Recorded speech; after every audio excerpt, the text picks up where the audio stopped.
Diese Sequenzen wurden als Teilnahme an den Literaturtagen Czernowitz 2020 aufgenommen. Die Gespräche mit Erik Celan wurden in seiner Wohnung in Paris, Belleville, geführt. Peut-être Bertrand, tu nous parles un peu de ce projet dans lequel tu t'es engagé, ce projet de biographie par l'image, qui est devenu très différent du projet initial. Oui, c'est le moins qu'on puisse dire, puisque le projet initial, c'était une sorte d'album de photos avec quelques commentaires. Et le résultat, c'est le manuscrit qui est ici, qui fait 500 pages et qui comporte... et là, dans ces 500 pages, il n'y a que du texte, il n'y a pas encore les images. Il faut imaginer 1000 images qui s'ajoutent. Le manuscrit, à l'heure actuelle, est relu par les éditions Zurkamp. Il est donc en quelque sorte prêt à être publié. Reste le problème des images et le problème des droits, de la demande de droits pour les images dont nous n'avons pas les droits. L'aventure, elle a été particulière dans le sens où, effectivement, le projet initial me semblait plutôt décevant et que, à un moment donné, j'ai tenté autre chose. Et j'ai tenté autre chose, c'était tenter de rendre compte de la vie de la naissance jusqu'à la mort de Celan. Mais cette fois-ci, pas seulement avec les albums de famille, avec les photos connues, les photos de tes propres archives familiales, mais également avec des photos extérieures. Et entre autres, des photos de lieux. Des photos de lieux où se sont déroulés des événements. Bien sûr, des photos de Czernowitz, des photos de l'époque de Czernowitz, etc., de Bucarest, de Vienne, mais aussi de Paris, de toutes sortes d'endroits où tes parents, ton père a vécu des choses qu'il était possible de raconter à partir en quelque sorte de l'image de ces lieux. J'ai aussi tenté d'introduire dans ce livre les visages de ses connaissances, de ses amis, mais pas seulement de ses amis, également de ses ennemis et de ses pires ennemis, si je puis dire, en tous les cas à travers le visage de Claire Goll qui apparaît à plusieurs reprises dans le livre, comme une nécessité, une triste nécessité, hélas. Oui, malheureusement, c'est une chose très récurrente quand on s'intéresse à Paul Celan de revenir à cette affaire Goll qui malheureusement a marqué la vie Oui, de mes parents. oui, de tes parents effectivement ta mère répétait que cette histoire a pourri leur vie dès le début, dès leur rencontre. Paul Celan est soucieux, Paul Celan est dans un état d'abattement et dès le départ cet abattement s'explique par les conflits et l'inquiétude qu'il éprouve, les conflits avec Claire Goll et l'inquiétude qu'il éprouve devant ce qu'il sent venir, en quelque sorte.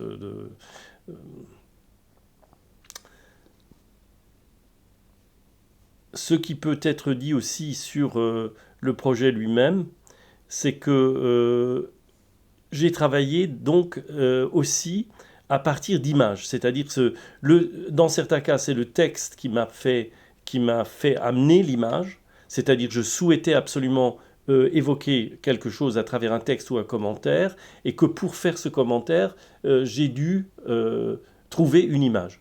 Cette image, elle était soit dans tes propres archives, mais cette fois-ci pas du tout dans l'album de photos familial, mais dans d'autres types d'archives, par exemple dans ta collection de cartes postales, qui m'a permis d'introduire de façon non arbitraire un certain nombre de lieux parce que ces cartes postales ont été choisies pour toi par ton père. Donc il y a son propre regard, ce regard de cet homme qui choisit des cartes postales pour son fils, qui les choisit pour les lui envoyer, pour les envoyer aussi à sa femme, à Gisèle, mais aussi des cartes postales tout simplement qu'il achète pour toi, pour compléter ta collection, et parce qu'il trouve ces cartes postales significatives, intéressantes, et à bien des points de vue dignes d'être examinées de près.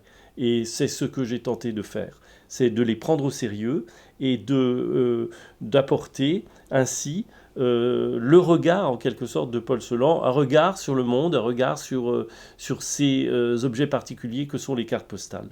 Celan était, et c'est un problème d'ailleurs pour le biographe que j'ai essayé d'être, Celan était à la fois euh, très très sceptique par rapport à la biographie, par rapport à des projets biographiques. Il détestait évidemment qu'on rapproche des événements de sa vie de ses poèmes. Il avait une autre méfiance, c'est la méfiance par rapport aux images. Euh, il, euh, il n'aimait guère être photographié. Donc tout ça, évidemment, crée un champ de tension pour quelqu'un qui prétend raconter ou évoquer la vie de Paul Celan à travers un projet biographique. Oui, Et oui, oui, un paradoxe parce que d'un côté, comme tu dis, mon père n'adorait pas tout à fait les photos, il n'adorait pas tout à fait les biographies, mais en même temps, il était un très très grand connaisseur des biographies et notamment quand il promenait ses amis à Paris, je crois que tu as découvert qu'il leur montrait précisément toutes sortes d'endroits avec des lieux historiques, avec toutes sortes de références biographiques. tu fais bien d'évoquer ça, en effet, parce que c'est très impressionnant. Selon, effectivement, tout méfiant qu'il est par rapport au récit de la vie des artistes et des écrivains, avait une connaissance extraordinaire des lieux. Et cette connaissance, elle allait effectivement des grands sites qui sont signalés maintenant par des plaques, mais à l'époque pas obligatoirement. Par exemple, le lieu où James Joyce a fini Ulysse, la rédaction d'Ulysse, rue du Cardinal Lemoine, ou bien des lieux où Rilke a vécu, au centre de Paris, dans le 5e, mais aussi des petits détails ou de l'histoire de France, entre autres de l'histoire de la Révolution. Par exemple, la rue du Commerce Saint-André, en plein Saint-Germain-des-Prés, où un fabricant de clavecins, en 1792, a fabriqué la première guillotine et où et ton père se complaisait dans ce genre de détails avec une certaine, voilà, il le racontait avec une certaine délectation. Il avait été essayé, la guillotine avait été essayée sur des moutons vivants, ensuite sur un cadavre, et le 25 avril 1792 sur un condamné à mort. Donc il avait une connaissance de Paris, une connaissance d'ailleurs qui fait de lui d'une certaine façon un poète de Paris au même titre que Baudelaire, ou bien que des poètes qu'il a aimés, comme Apollinaire. Je pense à un livre qu'il aimait offrir à ses amis, Le flâneur des deux rives, mais je pense aussi à Léopold Fargue, qui a écrit un livre fabuleux sur Paris, qui est Le piéton de Paris. Et ton père n'était-il pas un piéton de Paris? Ah, mon père était un grand promeneur, évidemment. Un grand promeneur, il appréciait les cafés, les lieux de vie. Et évidemment, j'ai toutes sortes de souvenirs de promenades à Paris. Notamment, quand je viens le voir une fois rue Tournefort, il me dit nous n'allons pas aller dans notre café habituel aujourd'hui parce que hier j'ai parlé avec des prostituées et des clochards et j'ai bu des verres avec eux et nous ne sommes plus persona grata dans ce café, donc on va aller en face. Voilà, notamment. Enfin, bon, j'ai plein de souvenirs évidemment de promenades avec mon père, notamment enfin, ou dans l'année 68 ou un peu après, il me raccompagnait à bout de chemin le long de la Seine en chantant des chansons révolutionnaires en- dans diverses langues slaves. Oui. Et, euh, et ces promenades, le long de la Seine, donnaient lieu, ou ailleurs, elles donnaient lieu à des récits, à des choses. Qu'est-ce qu'il te disait ou était-il silencieux? Ça dépend. Mais enfin, en tout cas, j'ai des souvenirs très marqués de mon père chantant des chansons très fortes comme ça en marchant le long de la Seine. Et moi, j'étais un petit garçon et j'étais fier de marcher à côté de mon père qui chantait comme ça après 68 des chansons révolutionnaires. Très bien. Voilà, comme notamment une fois aussi, euh, mon père s'est arrêté au kiosque, il a acheté le Monde Libertaire et il a dit c'est un très mauvais journal mais on peut quand même l'acheter de temps en temps. Mhm. Donc, Et il était très content que son fils reparte avec le monde libertaire ouais. sous le bras. Donc cette dimension anarchiste, tu l'as perçue très tôt dans, disons, cette dimension anarchiste dans la pensée de ton père, quoi. Oui, C'était, oui, on m'a toujours, enfin, on disait chez moi les choses avec précision et avec nuance, et on m'a toujours dit qu'on avait une certaine proximité avec le drapeau noir, avec les idées anarchistes. Il y avait deux grandes tendances dans l'anarchisme, une tendance plus anarcho-syndicaliste ou anarcho-communiste, et une tendance plus individualiste, et que nous, on était plutôt du côté des individualistes, évidemment. et des anarchistes qui étaient pacifistes ou qui étaient violents. Non, de toute façon, enfin, mon père avait de la sympathie pour une certaine philosophie, pour certaines idées anarchistes, pour certains personnages de l'anarchisme. Mais évidemment, il avait certainement aussi quelques réserves. Voilà. C'était un homme des nuances.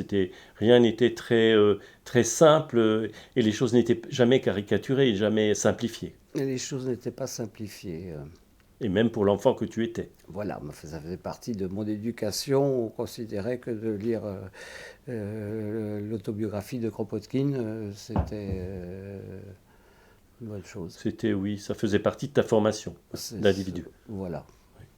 Tes lectures étaient dans l'ensemble passablement guidées par lui, par ton père. Oui, mon père m'a donné un petit livre de Bakounine et il tenait à ce que je lise cette biographie, cette autobiographie de Kropotkin qui était publiée sous le titre Autour d'une vie. Autour d'une vie.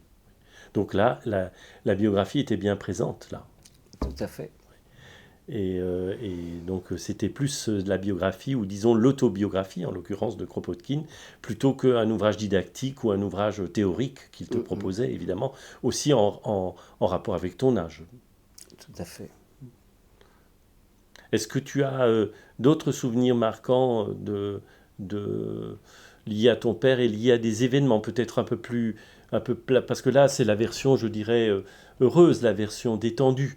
Mais Paul Celan, évidemment, s'il était capable d'être un homme détendu, même un homme enjoué, même un homme très joyeux, il avait bien sûr aussi ces moments très sombres et très difficiles.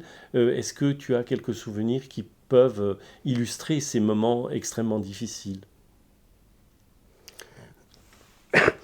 Oui, c'est vrai que, et souvent mon père était très espiègle, quand il allait bien, il était très joyeux et il pouvait être extrêmement drôle, mais c'est vrai que par moments on sentait une angoisse pesante et, et- et par moments il y a des moments où vraiment il rentre dans une perspective délirante. Par rapport à... il me semble que Mais tu... oui, oui, j'ai évidemment une histoire particulière. Une histoire particulière, c'est la dernière fois où j'ai vu mon père. On a été dans un café, justement, et le serveur lui a amené un panaché au lieu de lui amener une bière. Et mon père a commencé à délirer Sur l'idée de panacher. sur l'idée de panacher. Et il est devenu très agressif, commençait à devenir très agressif vis-à-vis du garçon de café. Donc j'ai calmé mon père, j'ai réalisé que je comprenais ce qui se passait, ce qui était aussi une réalité pour un gamin de 14 ans, pas complètement évidente. Et j'ai calmé mon père, j'ai dit viens, on rentre à la maison. Et on est arrivé chez lui, avenue Émile Zola. Et je lui ai dit tu vas me donner mon cours d'anglais. Et il a ouvert le livre, il s'est mis en face de moi. Et il est resté dans une sorte Le de mutisme. mutisme. Et il n'y avait pas un mot qui arrivait à sortir. Et évidemment, dans des moments comme ça, la tension était palpable, enfin, était très concrète. Et la présence de ces moments très particuliers de la confrontation au délire de quelqu'un qui va mal, c'est évidemment des moments particulièrement marquant. Mais tu m'avais aussi raconté une histoire liée à la fête des Lumières ou une histoire. Oui, c'est-à-dire que bon, moi j'ai toujours été élevé sans religion, on m'a toujours fait sentir et rendu présent au fait de l'histoire et au fait qu'on était juif aussi par rapport à l'histoire. Mais il n'y a jamais eu De rituel. de rituel ou de choses comme ça. Et dans un des moments où mon père allait particulièrement mal, un soir, il a réalisé que c'était la fête des Lumières, ou qu'il fallait éteindre les lumières, ou quelque chose comme ça. Et là aussi, c'était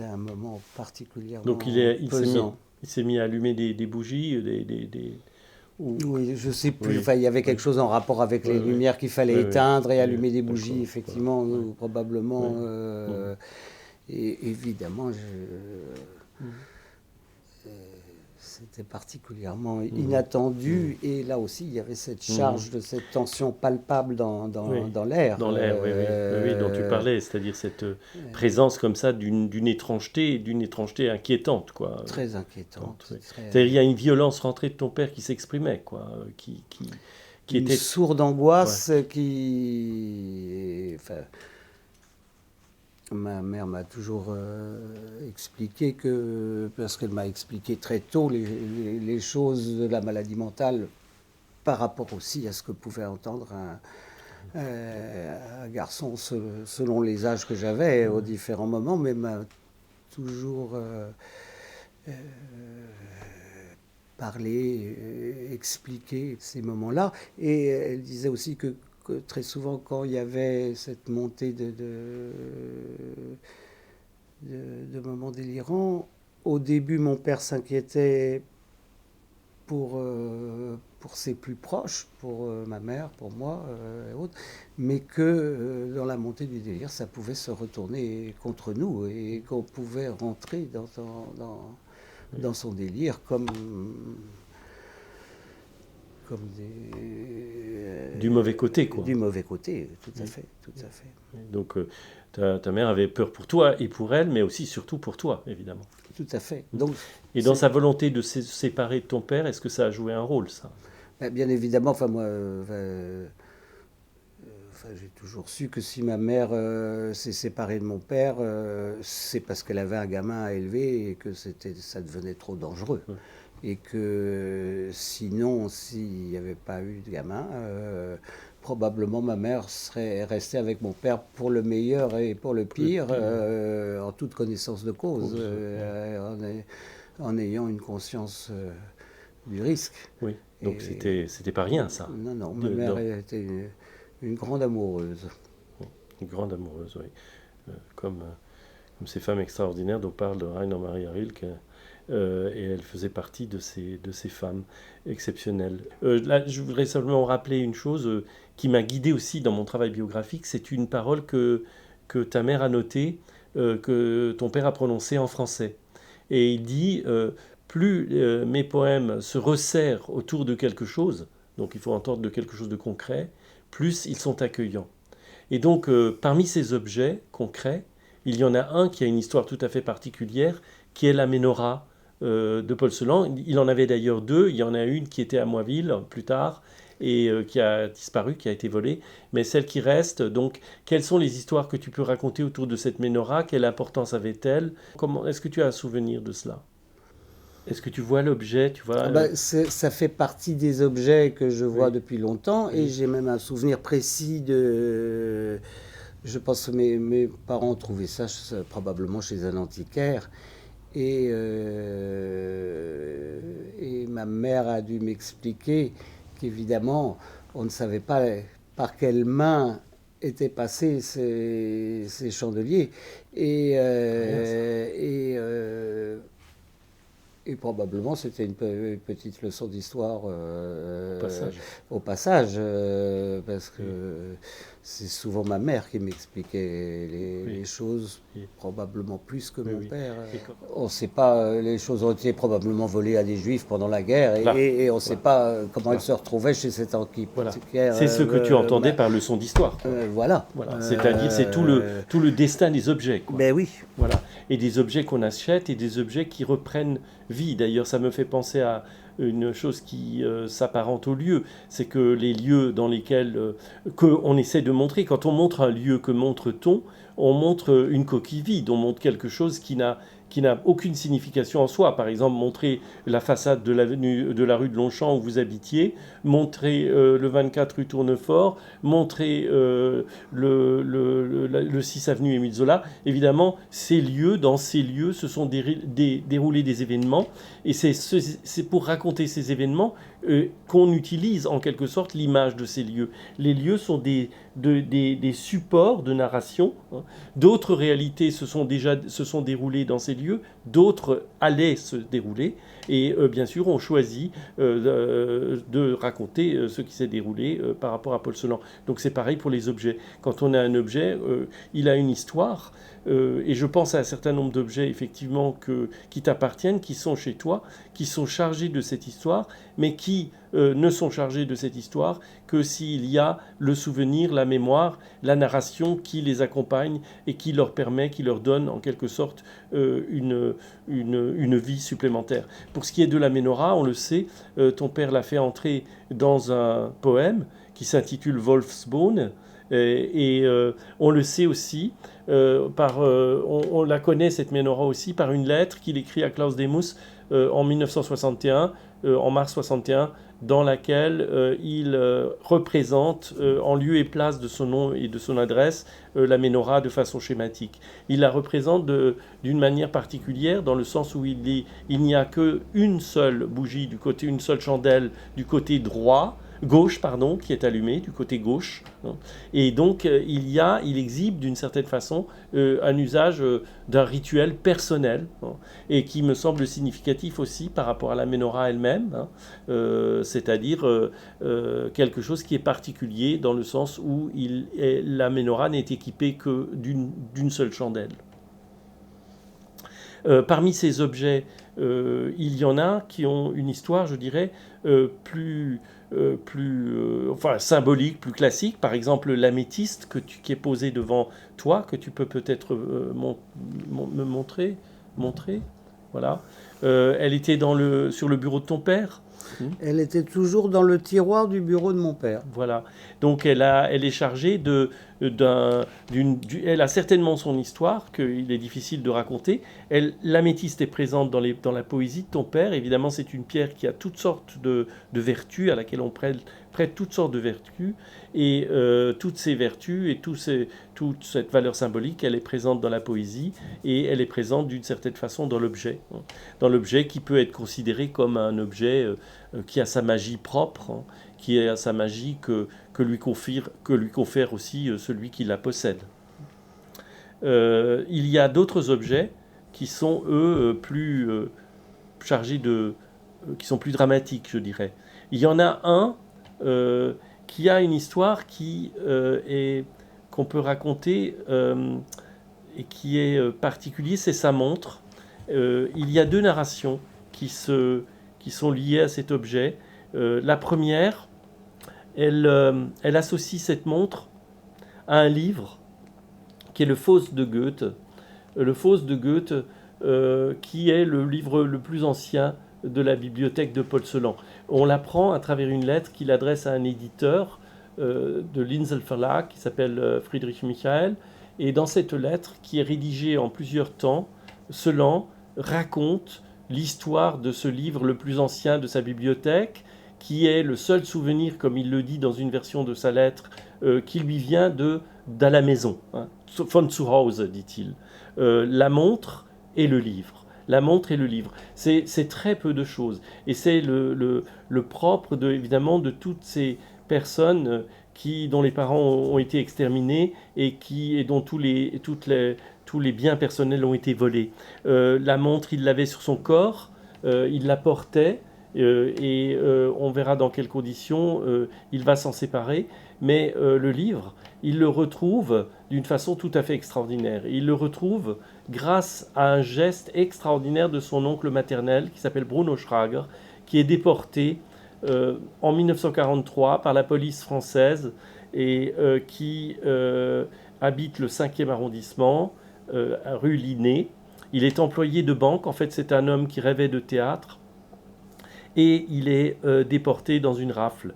Et avant d'être déporté, il confie à une amie le livre, le Faust de Goethe, que Celan a laissé, lui a confié, lui a laissé au moment où il quittait Paris en 1939, au moment où, après un an d'études à Tours, il retournait à Tchernowitz pour les vacances. Il ignorait complètement qu'il n'allait plus jamais revenir pendant la durée de la guerre et qu'il n'allait pas pouvoir poursuivre ses études.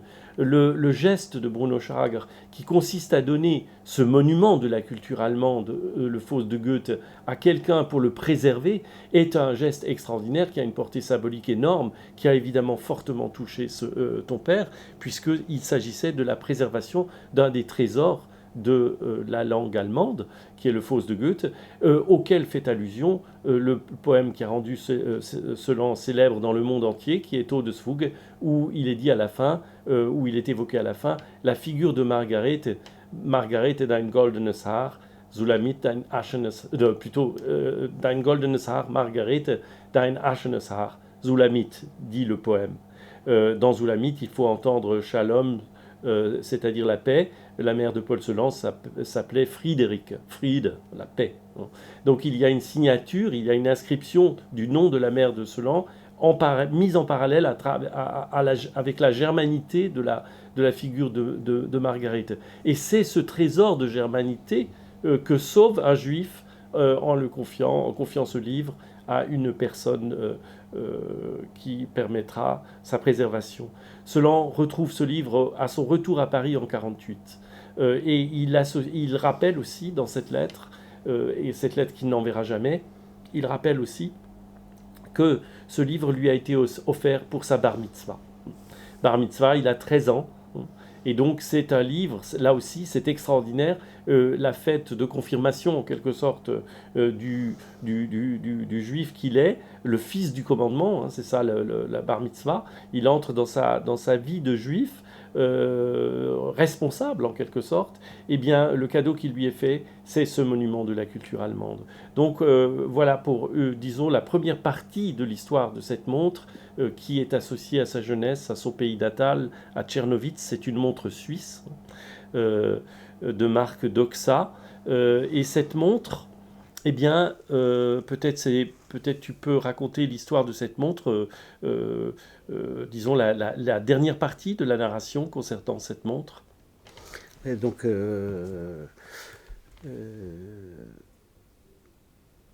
avant sa mort, avant sa décision de départ définitif, il a laissé sa montre sur la table. Oui, et il avait dit quelque chose à ce sujet. Et il avait dit que oui, le jour où on retrouverait sa montre, oui, ce serait qu'il ne sera plus là. Voilà. Et donc, évidemment, ce qui est touchant, c'est que Celan n'emporte pas dans la mort cet instrument de comptage du temps, cet instrument qui lui vient de la maison, qu'il associe à la maison, c'est-à-dire à la figure maternelle. Ce temps, il l'épargne, cet instrument de temps, il l'épargne, il s'en sépare, il le protège de la noyade en quelque sorte. Il y a une portée symbolique qui est immense. Et jusqu'à il y a quelques mois, elle marchait encore. Elle a fini par s'arrêter, mais mais il y a un mois ou deux, on pouvait encore la faire fonctionner. Si on la remontait, elle marchait. Elle marchait. Maintenant, mais elle ne marche là, plus. c'est un autre temps. Un autre temps, voilà. Donc cet objet, voilà, c'est très peu de choses, mais évidemment, cette montre, on la voit sur de nombreux portraits de Paul Celan. D'une certaine façon, il y a des gestes qu'il fait, il la dégage de sa veste, et on peut imaginer que c'est tout à fait conscient, que d'une certaine façon, il se fait photographier en montrant, en exhibant sa montre. Et ce n'est pas pour rien. C'est aussi une marque, un signe qu'il porte sur son corps. La montre étant hautnah, comme on dit en allemand, c'est intraduisible, c'est-à-dire à proximité de la peau, la plus proche, un objet au plus proche de son corps, comme un vêtement. Il y a un autre objet qu'il a laissé également. C'est le portrait de sa mère, de ma grand-mère. Oui, alors ça, ce portrait, on n'en connaît pas l'histoire. Le portrait donc de sa propre mère, avant qu'elle ne soit sa mère d'ailleurs, c'est ça qui est intéressant, c'est la jeune femme, la jeune amante possible qu'elle est à ce moment-là, le portrait doit dater de 1917, et c'est une des rares photos que Paul Celan avait, c'est la seule photo qu'il avait de sa mère. Il n'avait donc pas de photo de sa mère lorsqu'elle était sa véritable mère, et cette photo, elle était aussi une des rares photos exhibées à la maison, enfin qui était visible chez vous. Oui, oui, elle a toujours été quelque part, Voilà. comme le chandelier, et plus tard chez ma mère aussi. Voilà, donc maintenant je pense encore à un autre objet associé au- à la montre, qui est le portefeuille de ton père. Oui, oui. Alors ce portefeuille, lui aussi, il l'a laissé, il n'a pas pris de papier, hein, il a laissé l'ensemble de ses papiers, il contient des papiers d'identité, il a laissé aussi son passeport d'ailleurs, bien sûr, et que peut-on en dire d'autre? Que contient-il d'autre, de particulier? Il me semble qu'il y a un élément aussi qui a une importance. Je pense qu'ils sont là. Voilà, Les tickets. voilà. Les tickets de... Peut-être qu'on peut les montrer. Voilà. Ce sont les billets de théâtre. Tu devais aller au spectacle avec ton père. On devait aller voir en attendant Godot.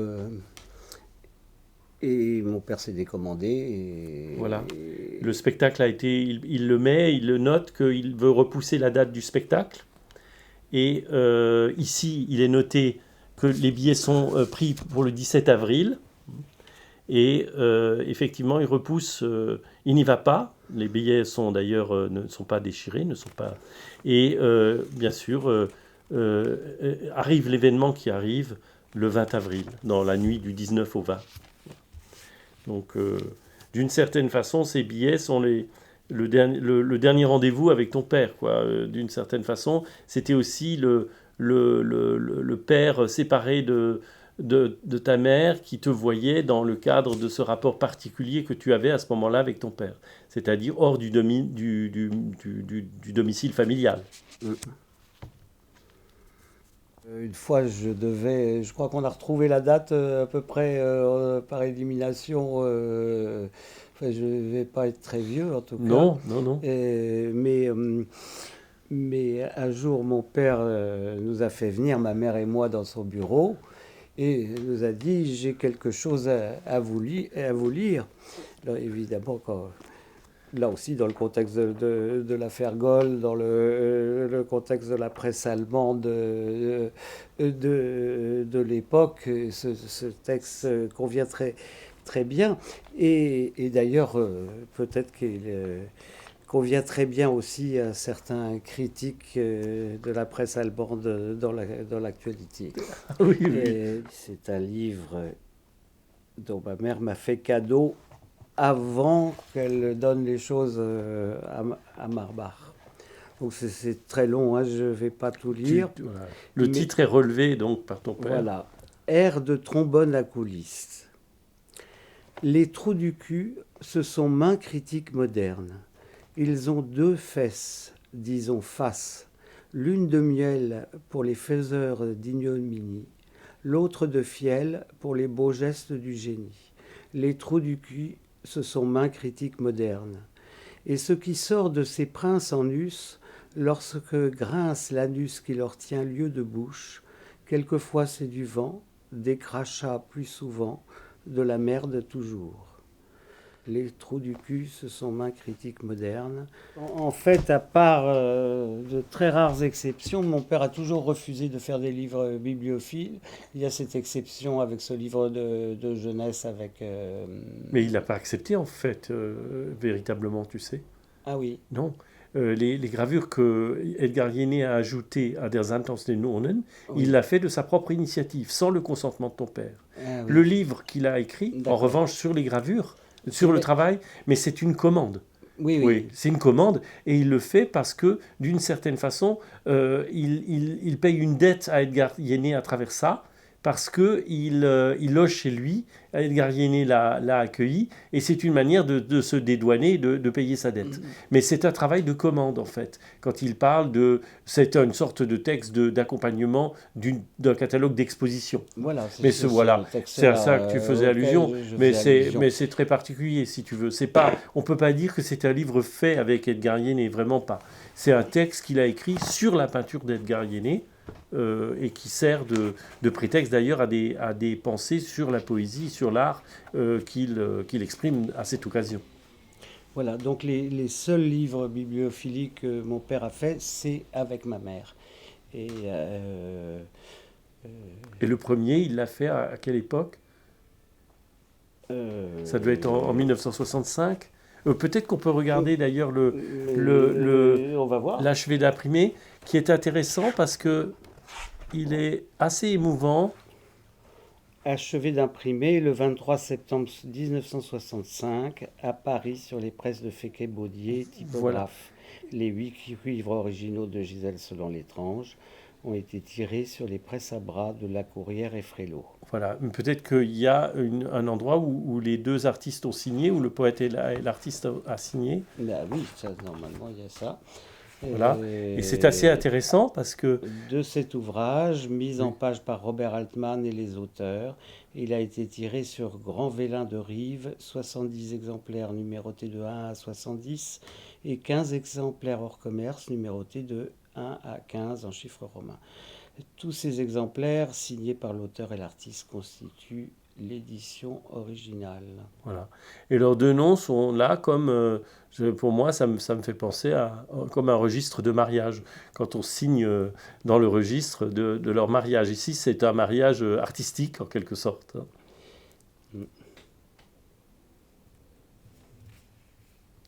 Et donc, peut-être, on peut regarder la façon dont les gravures accompagnent le livre. Elles l'accompagnent d'une façon un peu particulière dans la mesure où, en quelque sorte, la gravure n'est très souvent pas exactement en face du poème, hein, mais autant que je me souvienne, lui succède dans certains cas. Bien sûr, il y a le cas de la gravure de frontispice, hein, qui est l'ouverture, qui accompagne le titre, ça c'est tout à fait clair. Mais ensuite, pour le premier poème, Du darfst mich getrost, on remarque que le poème est seul et que du côté gauche, il a une page blanche. Il en est de même pour le suivant, hein, Von ungeträumten geätzt, mais qui est suivi par la gravure, par une gravure. Donc la gravure accompagne les poèmes plutôt qu'elle ne les illustre, bien sûr. Il y a aussi des choses qu'on sait sur la genèse de ce livre et qui le rend un peu particulier, c'est que les poèmes partent dans certains cas des gravures et dans certains cas, les gravures partent des poèmes. C'est-à-dire qu'il y a un double mouvement.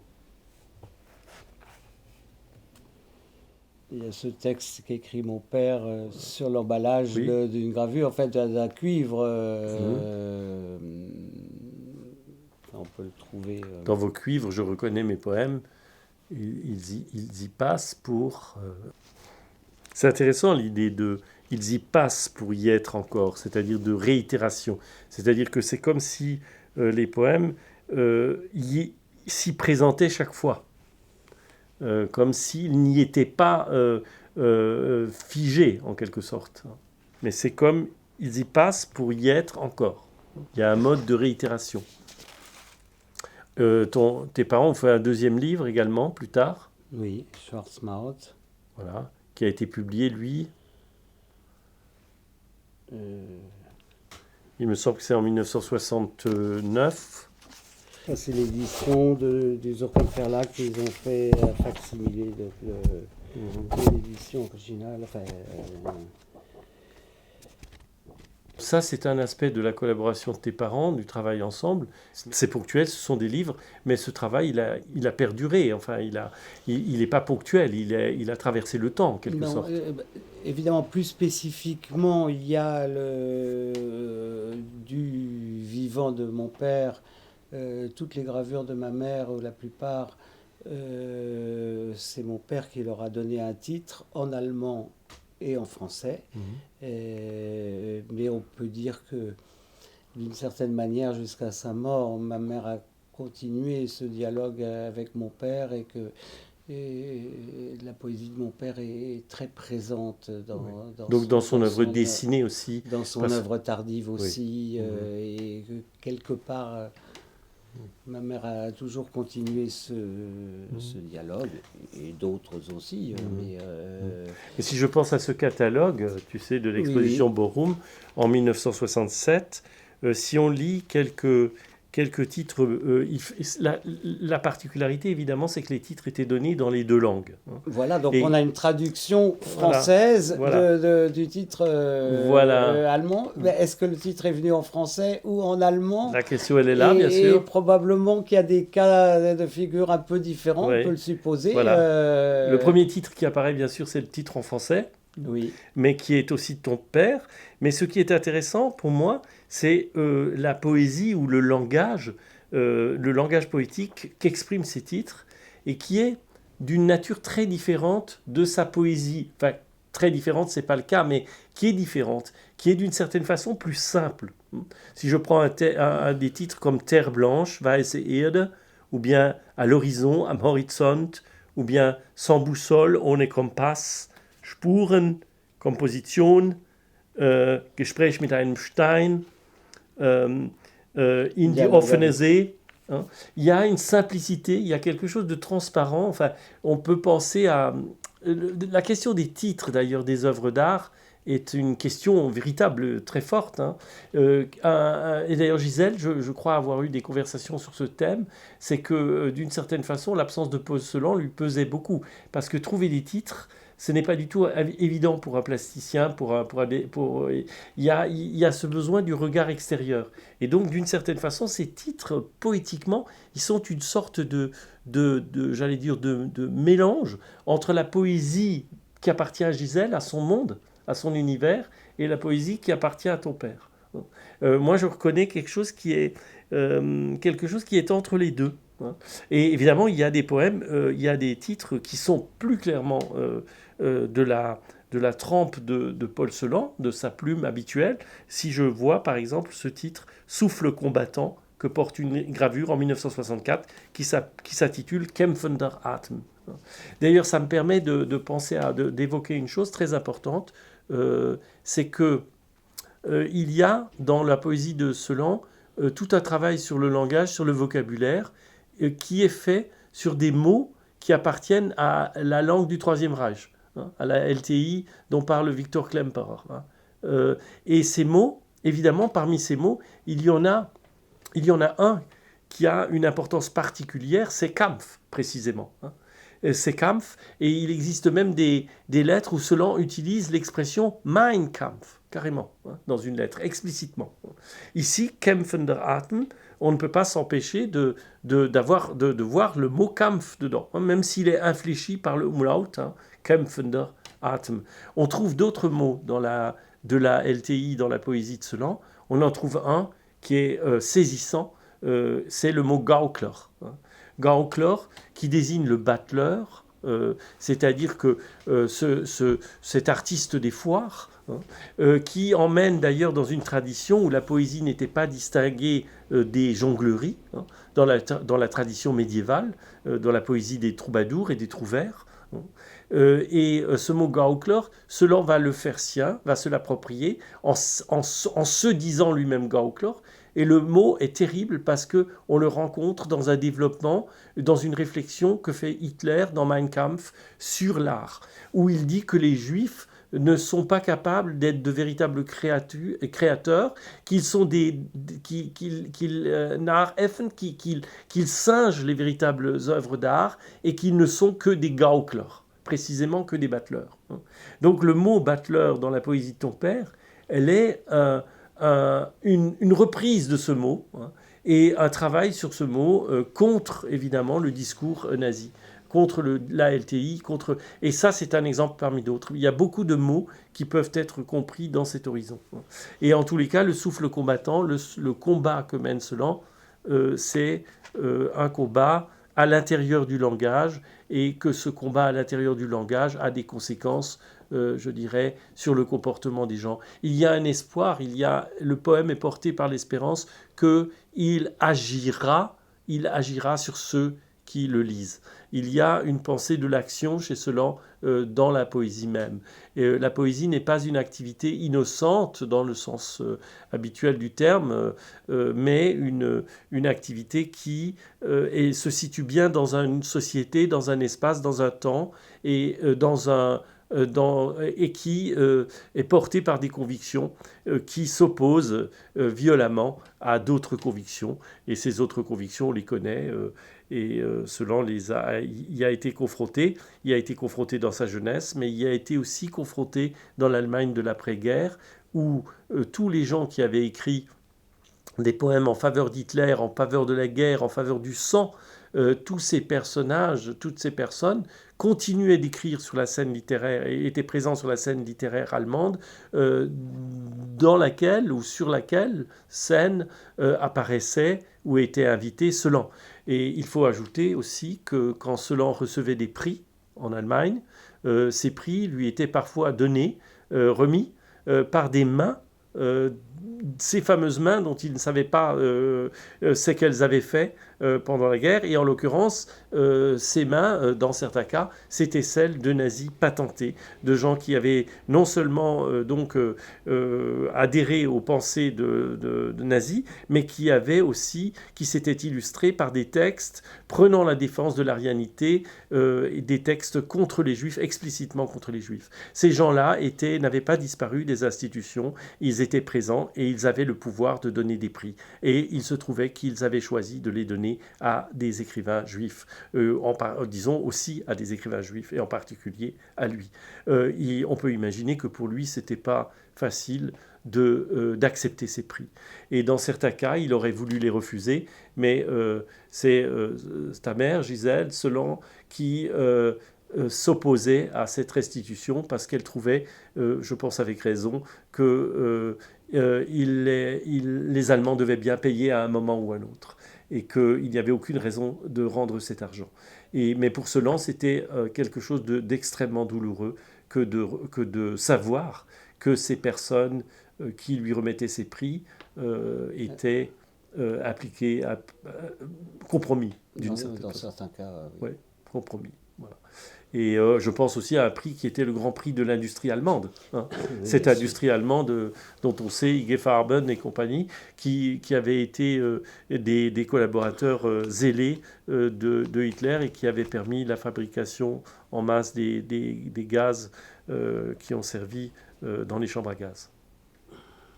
Donc Kämpfender Atem, voilà une gravure où Celan retrouve sa poétique d'une certaine façon et qui rappelle aussi, à travers cette gravure, que Gisèle, sa femme, est solidaire de ce combat et qu'elle prend sa part dans ce combat à sa manière. Tout à fait.